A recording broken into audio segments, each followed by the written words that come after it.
پتہ ہے کچھ دعائیں ایسی ہوتی ہیں جو بہت بڑی ہوتی ہیں، اور بڑی دعائیں بہت انتظار کے بعد قبول ہوتی ہیں، کیونکہ اللہ تعالیٰ وہ دعا سننے کے بعد سب دیکھتا ہے کہ جو دعا تم مانگ رہے ہو اسے پانے کے لیے کتنی کوشش کرتے ہو، کتنی محنت کرتے ہو۔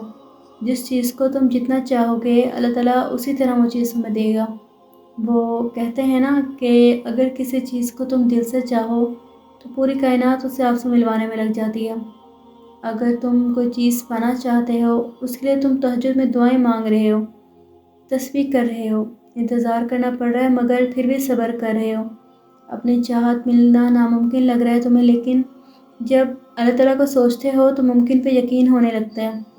تب اللہ پاک معجزے کرتے ہیں کچھ دعاؤں کو تمہارا بنانے سے پہلے۔ بس اللہ تعالیٰ اتنا دیکھتا ہے کہ تم اس کے لیے محنت کتنی کرتے ہو، اسی کے فیصلوں پر بھروسہ کرنا ہوگا۔ اللہ کے فیصلوں پر بھروسہ کرنا سیکھو۔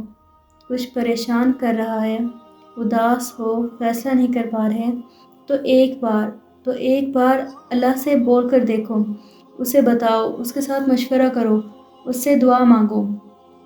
پھر دل سے خوف نکال دو کہ کیا ہوگا کیا نہیں، جو بھی ہوگا انشاءاللہ بہترین ہوگا۔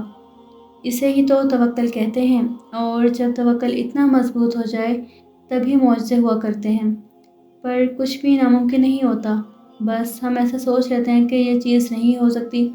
کیوں نہیں ہو سکتی؟ بالکل ہو سکتی ہے، بس اپنی دعاؤں پر بھروسہ ہونا چاہیے، دل میں ایمان مضبوط ہونا چاہیے۔ جب آپ سچے دل سے، دل میں بغیر کوئی شک لائے اللہ سے مانگتے ہیں تو وہ آپ کی دعاؤں پر کن ضرور کہتا ہے۔